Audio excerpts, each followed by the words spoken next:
The quality of your physique is determined by your relative strength in a medium rep range. The stronger you are, the better you look. Most people at the gym train to feel the burn, resulting in something called metabolic fatigue, which grows some muscle, but it is nowhere close to getting stronger. Getting stronger over a period of time is called progressive overload. Research has proven that progressive overload is the most effective way to get big at the gym because it forces the actual muscle tissue to grow. Metabolic fatigue only increases the size of the glycogen stores. Progressive overload produces rock-solid muscles that do not deplete if not trained for a while. Metabolic fatigue produces fluffy muscles that deflate when the glycogen stores in the muscles have been depleted. In this video, we will be looking at how you can increase your relative strength, which is a form of progressive overload, and also the most important one, if your goal is aesthetics. Number 1, warm up. Warming up not only prevents potential injuries, it also increases your strength by about 20%, according to Mike Matthews. In a different video, I will show you how to warm up properly and how warming up got me to double my strength in a very short time. In this video, I will give you one tip about warming. Warm up the muscle or the muscle group that you are working on. If you're working on the legs, warm up the legs. If you're working on the chest, warm up the chest. Running and bench presses are not related when it comes to warming up. So warm up the muscle group that you're going to work on. That is what we call warm up. Jogging has nothing to do with warming up the chest. Number 2, reduce volume per session. Volume is the main driver of strength because it stimulates a need for the muscle to adapt. But too much volume can be counterproductive. If you follow the conventional ways of training, you are probably doing too much volume. If you are spending more than an hour at the gym in one session, or you are chasing the burn, muscle pain, or fatigue at the gym, then you need to reduce your volume per session and focus on getting stronger. Number 3, increase frequency. Since volume is very important, it can't be ignored.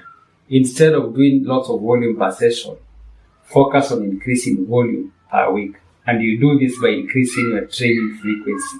Instead of training a muscle group once per week, train it twice or 3 times. Another benefit of increasing frequency is the more you train a muscle or a muscle group, the better you become at it.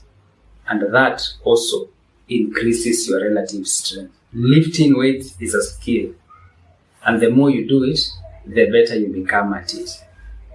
So frequency helps you train more, practice more, and become better because it is a skill, just like any other. Number 4, increase your intensity. Intensity is simply the amount of effort exerted in a given set. It is how close you are to hitting failure. If you want to maximize your progressive overload, don't be leaving more than 3 sets in the tank during a set. Since you'll be doing less volume per session more frequently, your ability to lift heavier weights will increase, increasing your intensity in the process, therefore also increasing your relative strength. Number 5, increase your resting period. When doing compound movements, you will have to take longer rest periods. To maximize your ability to lift heavier weights, rest between 2 to 5 minutes per session. This way, you will be fully recovered for every set you do. You can rest for a shorter time in your isolation exercises, but not the compound ones. Number 6, stop doing bro splits. Bro splits, it's a routine where you train one muscle group per week. It usually looks like this: chest on Monday, back on Tuesday, shoulders on Wednesday, arms on Thursday, and legs on Friday.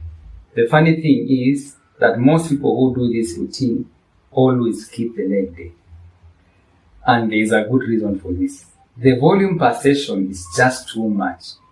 And this is the main reason why they skip the leg day. And sometimes this is the main reason why new trainees quit the gym.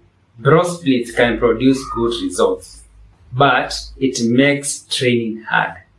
Therefore, giving you a hard time to increase your relative strength.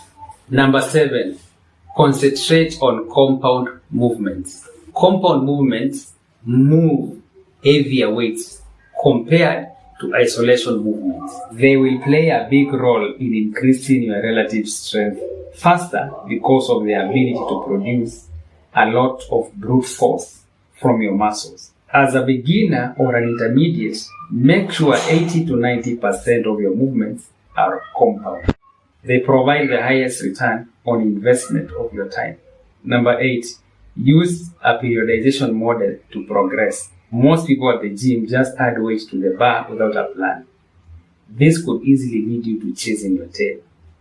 Your progressive model needs to be logical and predictable. Periodization is a complicated topic for beginners, but Radu Antonio made it very simple. I will link his video below for you to see it.